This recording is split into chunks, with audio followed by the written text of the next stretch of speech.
Boa noite para você, Missão e Vida, você que nos acompanha nessa noite de quarta-feira. Que a graça e a paz do nosso Senhor Jesus, ela possa agora inundar o seu coração, também a sua casa e a vida de todos que estão aí presentes, nos acompanhando nesse culto, o culto céu, o culto online. Nós estamos aqui adorando a Deus e na certeza de que essa noite Deus quer falar ao seu coração. Mas antes, eu quero convidar você para adorar a Deus de todo o seu coração. Sabe, há um clamor para que você, nessa noite, rasgue o seu coração e adore ao Senhor. E eu queria te convidar para isso. Nós teremos aqui um tempo de adoração, oração, ministração da palavra. E eu queria agora te fazer um convite. Livre das distrações, desligue aí tudo aquilo que pode roubar esse seu momento com Deus. Se for necessário, entre agora para o teu quarto, chame as pessoas que estão na sua casa. Vamos juntos adorar a Deus de todo o nosso coração. Há uma promessa, a Bíblia diz que todo aquele que busca, encontra. Todo aquele que pede, recebe. E todo aquele que bate, a porta se abre. Então o Senhor te convida nessa noite a buscar, a clamar e também a bater a porta. Eu quero iniciar esse culto lendo um texto, um versículo apenas aqui dessa poderosa palavra do Senhor. E eu quero trazer aqui esperança ao seu coração. Mês de abril é o mês da esperança. Nós estamos compartilhando palavras, ministrações, orações sobre esperança. E estamos anunciando Jesus Cristo, a única esperança. E lá no Salmo de número 56, no versículo número 3, o salmista nesse salmo ele está fazendo uma oração e ele demonstra através dessa oração a sua confiança em Deus. E no versículo 3 ele fala assim: quando eu ficar com medo, hei de confiar em ti. Olha só que maravilha. Quando eu ficar com medo, hei de confiar em ti. E às vezes nós temos medo. Às vezes nós não sabemos o que fazer. Às vezes nós ficamos sem rumo, sem direção. Mas é nesse momento que nós precisamos confiar, correr para os braços do Senhor e deixar com que Ele continue conduzindo a nossa vida, porque Ele é perfeito em tudo o que faz. Eu sei que esses dias, esse tempo que nós estamos vivendo aqui no nosso país e no mundo, o medo, o pânico, muita coisa tem batido a porta do nosso coração. Mas eu quero dizer para você, você que já entregou a vida para Jesus, existe alguém que mora lá dentro do seu coração e que é dono dessa casa. Então, querido, confie no que o Senhor Ele quer fazer e no que Ele está fazendo. Vamos orar? Feche os seus olhos, eleve agora o seu pensamento ao trono do Senhor. Vamos falar com Deus. Eu convido você aí também a fechar os seus olhos, a se conectar agora aos céus e chamar os céus aí na sua casa. Querido Deus e nosso bom Pai, Senhor, nós nos rendemos a Ti, Pai.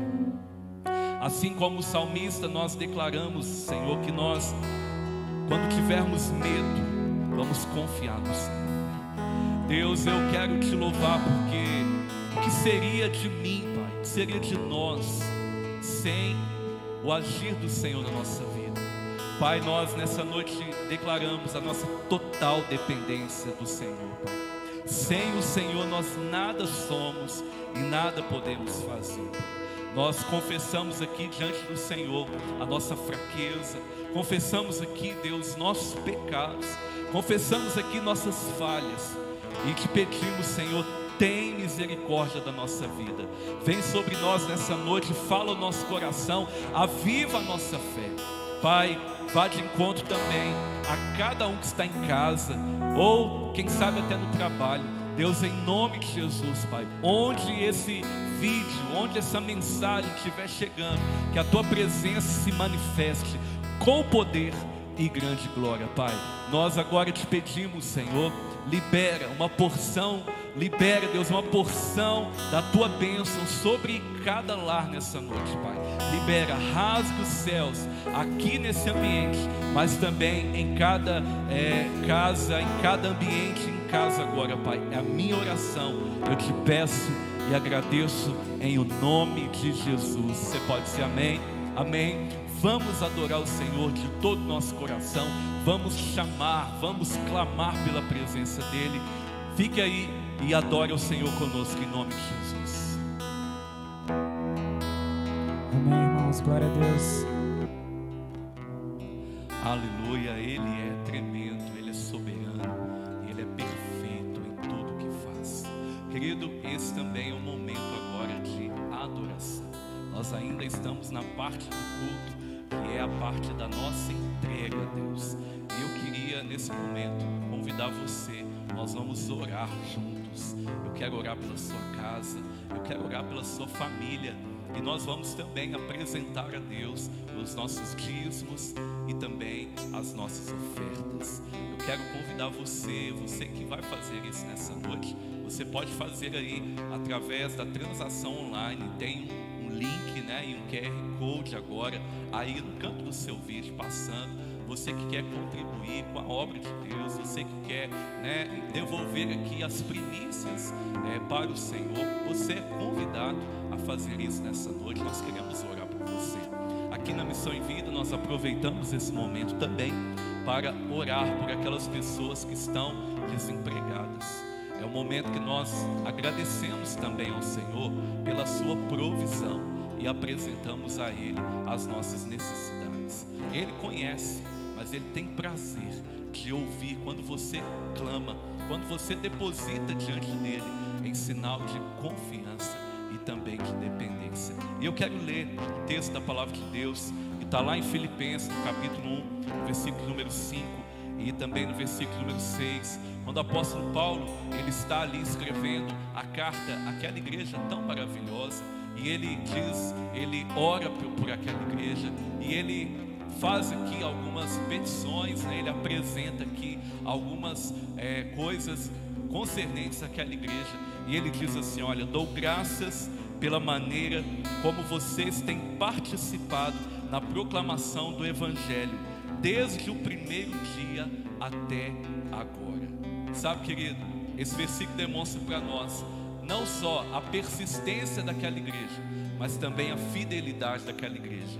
E ele diz: estou certo de que aquele que começou a boa obra em vocês há de completá-la até o dia de Cristo Jesus. Nós queremos orar nesse momento, e nós sabemos que a fidelidade é algo que Deus tem prazer na vida do crente. Nós, crentes, nós cristãos, nós precisamos andar em fidelidade com o Senhor. Então quero te convidar agora a você apresentar ao Senhor o seu dízimo, a sua oferta. Sabe, fazendo isso, você está trazendo, né? Está trazendo à casa do tesouro as suas primícias. Você também está contribuindo com a obra do Senhor. E o que você lança no reino de Deus é uma poderosa semente que dá frutos a 30, a 60 e a 100 por um. Vamos orar. Querido Deus e nosso Pai, Senhor, nós te louvamos. Obrigado por esse momento tão poderoso de louvor e de adoração. Obrigado, Senhor, porque o Senhor está falando conosco, Pai. Obrigado porque a tua presença é real aqui nesse ambiente. Deus, eu te apresento agora cada um, ó Deus, que vai ofertar, que vai entregar o seu dízimo, aqueles também que estão orando agora, agradecendo pela provisão. Nós também te agradecemos, Pai, porque o Senhor tem cuidado de nós. E como está escrito, Pai, ainda que sejamos infiéis, o Senhor é para sempre fiel. Mas eu sei, Pai, que o Senhor requer de nós também um compromisso, uma fidelidade. E por isso é que nós apresentamos ao Senhor com muita alegria, Pai, as primícias, ó Pai. Apresentamos a Deus o que é do Senhor. O primeiro é do Senhor, Pai. Apresentamos o dízimo e também a nossa oferta. Nós oramos também, Pai, por aqueles que porventura estão em casa estão passando dificuldades, estão desempregados. Ó Pai, apresentamos aqui, ó Deus, os comerciantes, pessoas, ó Pai, empreendedores, trabalhadores que estão sendo impactados por essa pandemia. Senhor, eu te peço, tem misericórdia, ó Deus, opera, vem com a tua provisão, ó Deus, enche os celeiros dessas pessoas, ó Pai, e que eles aprendam também a confiar no Senhor. Nós agradecemos por toda a provisão, não só na nossa casa, mas também aqui na casa do Senhor. É a nossa oração e nós oramos em nome de Jesus, amém? Que Deus abençoe, querido, obrigado. Eu quero mandar um abraço especial para toda a Missão em Vida e também para algumas pessoas que estão nos acompanhando agora lá de Jeceaba. Um abraço para vocês. Eu tenho certeza que Deus está operando na vida de vocês. Vamos então à ministração da palavra do Senhor nessa noite, em nome de Jesus. Amém, glória a Deus. Boa noite para você que está me acompanhando agora nesse momento através do nosso canal no YouTube, através das plataformas digitais. Graças a Deus por elas, né? Nesse tempo tão difícil, tão complicado, mas ainda bem que nós ainda temos esse recurso. Amém? Gostaria que você agora acalmasse um pouco o seu coração, onde você estiver. Não sei se você está em casa, se não, mas que você possa nesse momento prestar atenção. Nós vamos ler um pouco da palavra de Deus, vamos trazer uma porção da palavra de Deus, uma mensagem de esperança e de encorajamento ao seu coração, uma mensagem de confronto talvez, mas sobretudo uma mensagem de esperança. Em abril nós estamos tratando sobre esse tema, o mês da esperança. Nós estamos trazendo mensagens de incentivo, de esperança, mensagens renovadoras ao seu coração. Amém? O tema do dia hoje é a esperança para os presos e os encarcerados. Olha, talvez você conheça alguém que esteja preso, que esteja encarcerado. Talvez você já passou por isso, já esteve preso, já esteve algemado. E eu imagino que não deve ser fácil. Sabe, não deve ser fácil. E nós, todos nós, de certa forma, estamos presos, estamos algemados. Sabe, o pecado em nossa vida, ele nos algema, ele nos prende, ele nos torna escravos, dependentes morais daquele pecado. Então, mesmo que você nunca tenha sido preso, mas talvez você esteja agora aprisionado pelo pecado, aprisionado por vícios, aprisionado por práticas que te afastam de Deus, que te trazem infelicidade. Ou talvez seja preso mesmo, talvez seja preso de verdade, talvez numa cadeia mesmo, física. Talvez você seja esposa, ou marido, ou filho, ou pai, ou mãe de alguém que está assim, preso. E você está tolhido da oportunidade de ter essa pessoa no seu convívio diariamente. Eu quero trazer uma mensagem de esperança para você nessa noite. Sabe, eu quero que você abra sua Bíblia agora no livro de Filemon. Filemon é a última carta do apóstolo Paulo, né, em ordem que ela aparece na palavra de Deus. É a última. Então, Filemon, essa carta, como que foi escrita? Deixa eu te contar um pouco do contexto. Filemon era um homem, né, um senhor, alguém que tinha, né, um movimento lá, trabalhava, e ele tinha um empregado, um servo, chamado de Onésimo. Então Filemon, esse homem, esse senhor, ele tinha um empregado chamado Onésimo. Em determinado tempo, esse Onésimo, ele rouba Filemon e foge. Ele foge. E Filemon, ele morava nessa cidade, uma cidade chamada de Colossos. E quando esse escravo fugido, né, Onésimo, ele vai embora dali de Colossos, ele foge para a maior cidade da época, que era Roma. E ao chegar em Roma, ali sem documentos, sem nada, fugido, ele acaba sendo preso ali na cidade de Roma. Na prisão, esse escravo fugido da casa de Filemon, Onésimo, preso, ele encontra-se na prisão. Quem que está ali na mesma prisão, na mesma cela que ele? Paulo, o apóstolo Paulo. E Paulo tinha sido preso por anunciar o evangelho, por pregar o evangelho. Na época não era permitido ter outra religião se não fosse o culto ao imperador e aos deuses gregos que o Império Romano adotou, né? O judaísmo ele foi aceito, mas ele não era a religião oficial, e nenhuma outra religião era permitida, ainda mais uma religião de marginalizados como era o cristianismo naquela época. Então Paulo, por pregar o evangelho, também tinha sido preso. E coincidentemente, olha você, né? Coincidentemente não, né? A sorte se lança no regaço, mas é do Senhor que vem toda decisão. Então não há coincidências. Então o Senhor providencia para que esse escravo fugido, Onésimo, e Paulo fossem parar na mesma cela. E ali Paulo, ele fala do amor de Deus para Onésimo. Onésimo é transformado, Onésimo é restaurado, e agora, como um servo que tinha uma casa, ele é liberto da prisão e é enviado de volta a Filemon, aquele Filemon.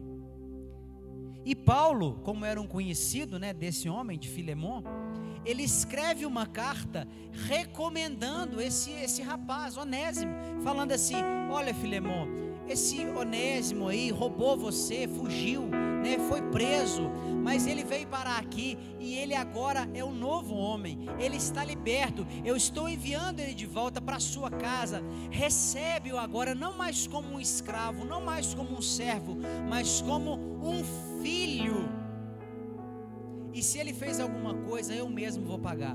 E Paulo envia aquele Onésimo de volta à casa de Filemon, onde ele pertencia.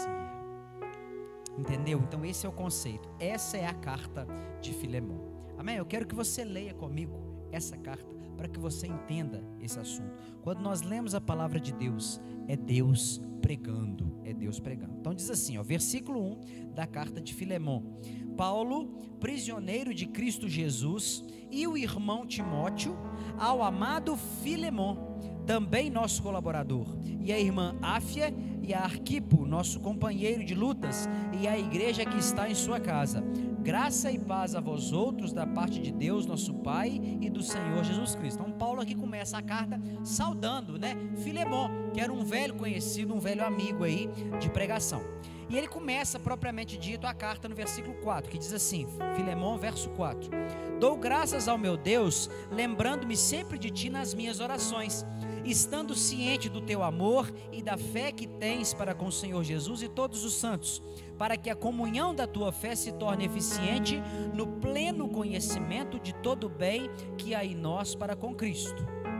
Pois, irmão, tive grande alegria e conforto no teu amor, porquanto o coração dos santos tem sido reanimado por seu intermédio. Então veja bem, nessa parte da carta, Paulo agradece a Deus pela vida de Filemon. Então ele começa escrevendo a Filemon, saudando, abençoando, e agora ele fala assim: olha, Filemon, eu tenho grande alegria no teu amor, eu tenho grande alegria em ter você como companheiro, né? Você tem sido bênção na minha vida, através da sua vida eu tenho tido conforto. Então nesse trecho da carta, Paulo traz essa ação de graças, esse agradecimento a Filemon. E aqui no verso 8, ele começa, propriamente dito, o assunto principal, central da carta, que é Onésimo, né? Aquele escravo fugido. E ele diz assim: pois bem, ainda que eu sinta plena liberdade em Cristo para te ordenar o que convém, né? Paulo era um apóstolo, ele era superior a Filemon no sentido espiritual, assim como o pastor é superior a nós no sentido espiritual, né? Paulo diz assim: ainda que eu sinta plena liberdade em Cristo para te ordenar o que convém, prefiro, todavia, solicitar. Ora bem, a postura apostólica, hein? Não é uma postura de imposição, é uma postura de solicitação. O verdadeiro apóstolo, o verdadeiro pastor, o verdadeiro líder, ele não manda, ele solicita. Ele tem liberdade, ele tem autoridade para mandar, mas ele prefere solicitar em muitos casos. Então eu prefiro solicitar em nome do amor, sendo que sou eu Paulo, o velho e agora até prisioneiro de Cristo Jesus. Sim, eu solicito-te em favor do meu filho Onésimo, que gerei entre algemas. Ele antes te foi inútil, atualmente, porém, é útil a ti e a mim. Veja bem, o nome Onésimo significava útil. Onésimo significa útil. Então Paulo faz um trocadilho, ele faz um jogo de palavras. Ele fala assim: o útil te foi inútil, mas agora ele te é útil de novo. Ele fala assim: ele antes, versículo 11, ele antes te foi inútil, atualmente, porém, é útil a ti e a mim. Era muito útil Onésimo ali na prisão com Paulo. Muito provavelmente Onésimo estava servindo a Paulo nas suas necessidades ali. Verso 12 de Filemon: eu te o envio em pessoa, quero dizer, com o meu próprio coração. Eu queria conservá-lo comigo mesmo, para que em teu lugar me servisse nas algemas que carrego por causa do evangelho. Nada, porém, eu quis fazer sem o teu consentimento, para que a tua bondade não venha a ser como por obrigação, mas de livre vontade. Veja bem, aqui nós temos uma prova de que existe livre vontade, né? Polêmico isso, hein? Polêmico. Pois eu acredito que ele veio a ser afastado de ti temporariamente, a fim de que o recebas para sempre. Quantas vezes as provas que nós temos são provocadas e permitidas por Deus, porque uma prova momentânea pode gerar para nós uma recepção eterna com Deus. Uma prova momentânea Deus permite para curar algo em nós, para que depois nós possamos ser plenos e livres eternamente. É o que aconteceu com Filemon. Se Filemon não fosse preso, não tivesse fugido, ele não teria conhecido Paulo, não teria sido transformado, né? E aqui a prova disso. Acredito que ele veio a ser, verso 15, eu acredito que ele veio a ser afastado de ti temporariamente, a fim de que o recebas para sempre, não como escravo, antes muito acima de escravo, mas como irmão caríssimo, especialmente de mim, e com maior razão de ti, quer na carne, quer no Senhor. Se portanto me consideras companheiro, recebe-o como se fosse a mim mesmo. E se algum dano te fez, ou se algum dano te fez, ou se te deve alguma coisa, lança tudo em minha conta. Eu, Paulo, de próprio punho o escrevo, eu pagarei, para não alegar que também tu me deves até a ti mesmo. Sim, irmão, que eu receba de ti no Senhor esse benefício, reanima-me o coração em Cristo. Então aqui nesse trecho da carta, do verso 8 ao verso 20, Paulo roga junto a Filemon em favor de Onésimo.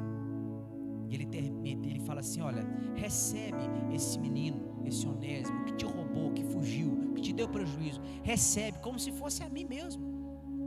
E se ele te deu prejuízo, eu pago, eu vou pagar. Eu escrevo aqui, está escrito: eu, Paulo, eu pagarei, né? Faz isso. Ele diz no verso 20 assim: anima meu coração. Pensa, Paulo preso, encarcerado, e ele pede para que Filemon receba Onésimo, e isso ia trazer alegria, conforto para Paulo, né, que já estava velho, né?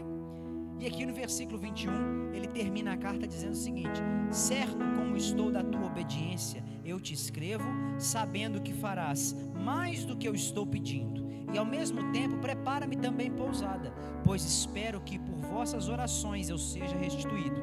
Saúdam-te Epáfras, companheiro comigo em Cristo Jesus, Marcos, Aristarco, Demas, Lucas, meus cooperadores. Que a graça do Senhor Jesus Cristo seja com teu espírito. Agora deixe Filemon aberto aí na sua carta e abre em Colossenses capítulo 4, que eu quero ler para você o finalzinho dessa história. Colossenses capítulo 4, versículo 7, vai dizer assim, ó: Paulo na mesma situação, essas cartas foram juntas, tanto Filemon quanto Colossenses foram escritas na mesma época e direcionadas para as mesmas pessoas. Então Colossenses, né, que eram os habitantes da cidade de Colossos, né, e que Filemon era um colossense. Então Paulo manda essa carta aqui agora para a igreja, né? Aquela ele mandou para Filemon, e agora ele manda para a igreja que estava na casa dele. Então verso 7, Paulo termina a carta assim, ó: quanto à minha situação, Tíquico, amado, fiel ministro e conservo no Senhor, de tudo vos informará. Eu vou-lo envio com o expresso propósito de vos dar conhecimento da nossa situação, alentar o vosso coração. Verso 9, preste atenção. Em sua companhia vos envio Onésimo, o fiel e amado irmão, que é do vosso meio. Então veja bem, Paulo escreve duas cartas. Ele escreve a carta a Filemon, né? Nessa carta ele pede: olha, Filemon, pega esse menino, perdoa ele e tal. E agora escreve uma outra carta, não só para Filemon, mas para toda a igreja daquela cidade. E ele fala assim nessa carta para a igreja: eu estou enviando aí, ó, Tíquico, esse meu cooperador, e ele vai falar para vocês aí de Onésimo, o que está acontecendo. Eu estou enviando aí Onésimo, esse menino aí, ó, que é do vosso meio. Então percebeu o que aconteceu? Isso foi o que aconteceu. Já acabou o tempo da mensagem, ainda nem comecei. Mas acontece, né? Eu não vou passar do tempo não, irmãos. Eu quero que você se atente. Como que o amor de Deus é maravilhoso. Olha, nós temos na Bíblia diversas comparações do amor de Deus. Nós temos a parábola do filho pródigo, que é muito conhecida. Nós temos a parábola da ovelha perdida, que é muito conhecida. Nós temos a parábola da dracma perdida. Todas essas retratam o amor de Deus pelo ser humano que se perdeu, o amor de Deus pelo ser humano que fugiu, que deu prejuízo, que roubou a Deus. E aqui, escondido nas entrelinhas dessa carta, existe uma belíssima comparação. Eu nunca entendia por que Deus tinha que escrever, botar na Bíblia isso, uma carta de um escravo que fugiu. O que isso tem a ver, Ricardo? Né? Mas depois eu entendi, porque isso aqui é o amor de Deus. Veja bem, Onésimo era esse escravo, né? Veja que Onésimo é uma figura do ser humano. Onésimo é uma figura sua. É uma figura sua.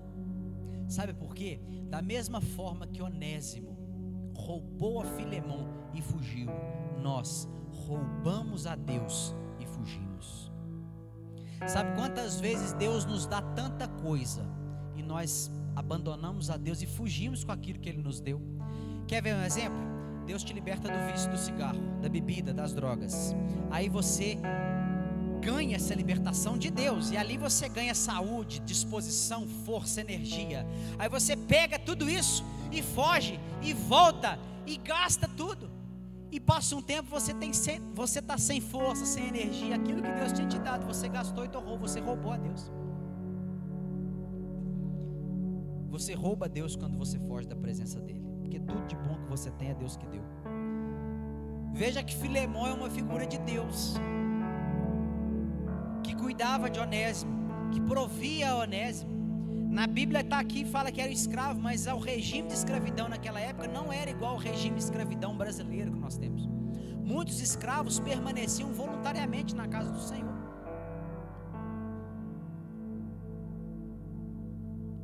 Então Filemon é essa figura de Deus.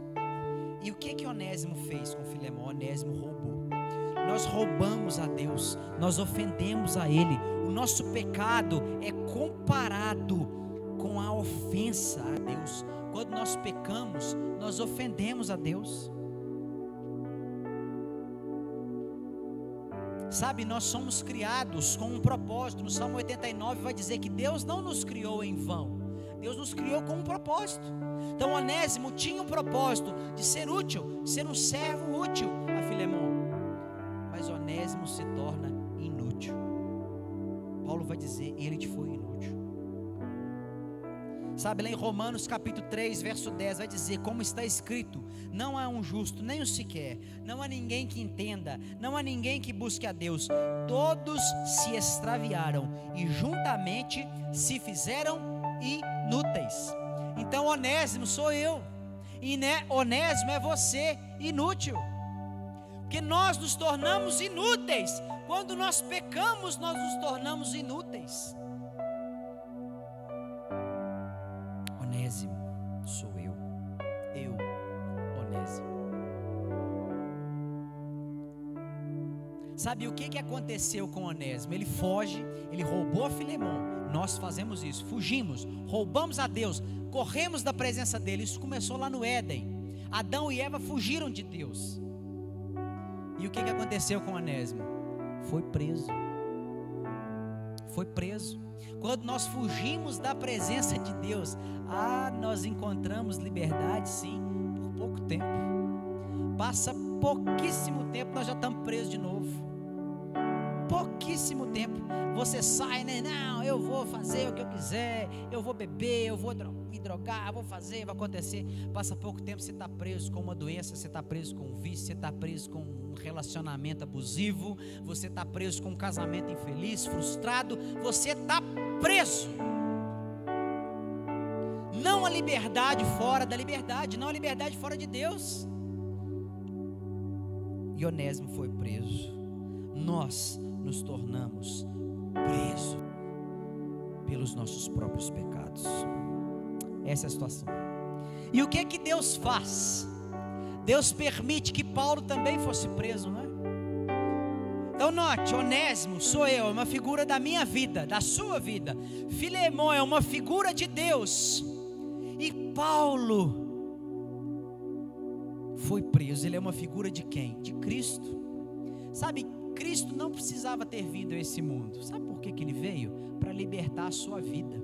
Ele veio para te buscar na prisão. Paulo não foi preso por um acaso. Paulo não foi preso por acaso. Paulo foi colocado na prisão com o objetivo de pregar a Deus para Onésimo e para Onésimo ser livre, para Onésimo conhecer Jesus. Sabe, você não está passando nessa situação à toa. Existe um propósito. Qual é o Onésimo que você tem que libertar? Qual é o Onésimo que você tem que libertar? Para quem você tem que pregar? Quem você tem que abençoar na sua prova? Deus te colocou nessa prova para abençoar quem? Quem Deus quer que você abençoe nessa situação? Aqui foi Onésimo. Paulo foi preso e na prisão ele ganhou Onésimo. Você já parou para pensar que pode ser que Deus esteja permitindo que você passe nessa situação difícil para gerar cura em alguma pessoa ao seu redor? Será? Sabe, Paulo foi humilhado. Cristo também foi. Paulo é uma figura de Cristo. Cristo vem a esse mundo, se faz homem, se compadece, Ele compartilha da nossa dor, Ele se identifica conosco, nasce numa manjedoura, humilhado, é preso, é morto, para nos libertar, para nos gerar vida. Foi isso que Paulo fez por Onésimo, foi isso que Cristo fez por mim. Foi isso que ele fez. E o que que Paulo faz ali na cadeia? Paulo gera Onésimo entre algemas. Sabe, Cristo nos gerou na cruz. Cristo nos gerou através do seu sofrimento. Lá em 1 Pedro capítulo 1, verso 18, vai dizer que Ele nos regenerou. Pense no quanto Cristo nos ama ao se fazer preso por nós. Ele nos regenerou. O que mais que Paulo faz em favor de Onésimo? Versículo 10 vai dizer assim, ó: eu te solicito em favor do meu filho Onésimo, que gerei entre algemas. Paulo se torna mediador entre Onésimo e Filemão. Cristo se torna mediador entre eu e Deus. Cristo é o nosso mediador. Ele é o nosso mediador. O que mais que acontece? Paulo pede para que Onésimo fosse recebido como se fosse o próprio Paulo. E nós somos recebidos diante de Deus com o mesmo amor que Deus tem por Jesus. Jesus, ele se coloca no meio entre Deus e nós, e ele roga a Deus para que nos receba com o mesmo amor que Deus tem por Cristo. É isso que Deus fez. E assim como foi a aceitação de Onésimo perante Filemão, que alegrou o coração do apóstolo Paulo, assim é quando nós somos recebidos perante Deus. Sabe, foi a certeza de que nós seríamos recebidos. Foi essa certeza que alegrou o coração de Cristo na cruz. Foi saber que a sua obra na cruz do Calvário serviria para que nós fôssemos recebidos diante de Deus como filhos amados. Glória a Deus. Nós fomos afastados temporariamente, verso 15, mas nós seremos recebidos novamente para sempre. E o que Paulo faz em favor de Onésimo? Ele roga, ele intercede, ele pede que Filemão o receba com o mesmo amor que ele tem por ele. E Paulo assume todos os danos causados por Onésimo. É isso que Cristo fez. Cristo assume toda a dívida.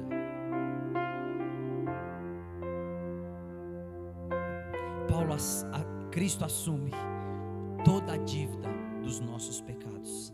Ele paga de uma única vez e de uma vez por todas toda a dívida que nos era contrária.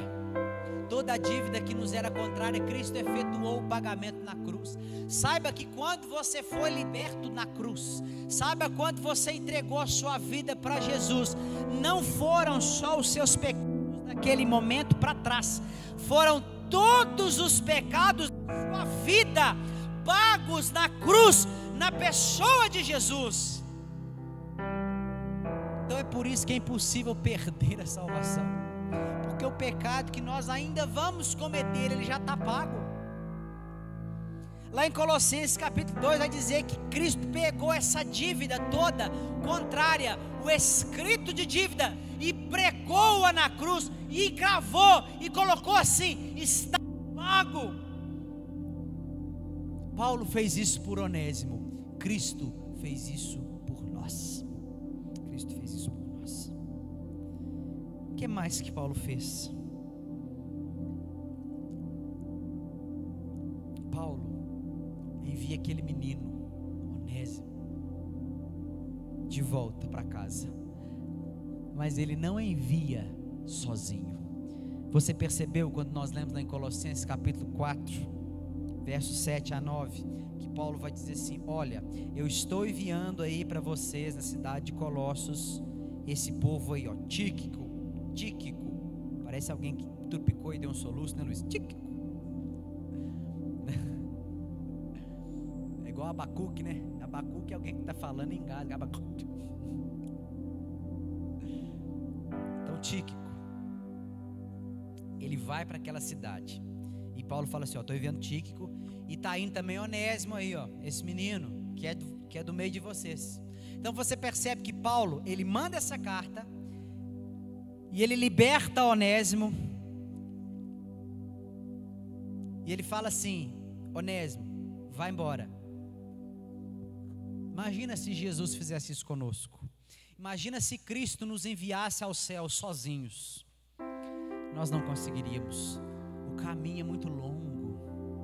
Sabe, na realidade o caminho não é longo. Tem uma música que eu gosto muito que fala assim: não é longe, mas é sempre estreito. Não é longe, mas é sempre estreito. Então o caminho não é longo, mas é estreito. Tem hora que é difícil passar. Então tem hora que a gente tem que largar o fardo, pedir para alguém nos ajudar. Então é muito difícil chegar no céu sozinho. Por isso que nós precisamos da companhia dos irmãos. Paulo faz isso com Onésimo. Ele junta pessoas e os manda em grupo. Então é por isso que nós temos que andar juntos, irmãos. É por isso que o culto faz tanta falta. É por isso que a comunhão está tão ruim aqui. Está tão ruim. Está tão ruim essa igreja vazia. É por isso que é tão importante a gente andar junto. Sabe, não abandone a companhia dos irmãos, não abandone. E além do mais, nós temos o fiel companheiro, o divino companheiro no caminho, Espírito Santo, nosso consolador, nosso auxiliador, nosso ajudador. Ele vai conosco. Tíquico aqui, esse homem que foi junto com Onésimo, ele é uma figura do Espírito Santo. Sabe, ele é uma figura do Espírito Santo. Sabe o que significa Saulo? Saulo, né? O apóstolo Paulo, né? Ele não teve o nome mudado para Paulo. Nós achamos isso, né? É um equívoco. Saulo não mudou o nome para Paulo. Não. Saulo era o nome judeu e Paulo era o nome grego. É o mesmo nome. Saulo significa desejado, ele vem de Saul. Lembra o rei Saul? É a mesma raiz. Desejado, vistoso, bonito, Saulo. Você sabe o que Paulo, né? Saulo não mudou de nome, né? Mas ele na realidade ficou conhecido como Paulo. Ninguém fala apóstolo Saulo, a gente fala apóstolo Paulo, né? Então, apesar de não ter mudado de nome, a gente chama ele de Paulo, então acaba que mudou. Paulo não significa desejado, Paulo significa pequeno. Pequeno. Sabe o que significa Onésimo? Você já sabe, eu já disse. Significa útil. E sabe o que significa Filemon? Filemon significa aquele que ama. Aquele que ama. Então veja bem, se você pegar esses 4 nomes juntos e ver o significado deles, você vai ver: desejado, pequeno, útil, aquele que ama. O que Cristo fez? Cristo era o desejado, que se tornou pequeno, para levar os úteis de volta à presença daquele que nos ama. Irmãos, olha que mensagem profunda oculta nessa carta tão pequena. O desejado, Cristo, se torna pequeno, humilhado, para levar nós, para nos levar, agora como úteis, né? Onésimos, a presença de Deus, que é aquele que nos ama. Irmão, isso é profundo demais, sabe? É isso que Cristo fez por nós.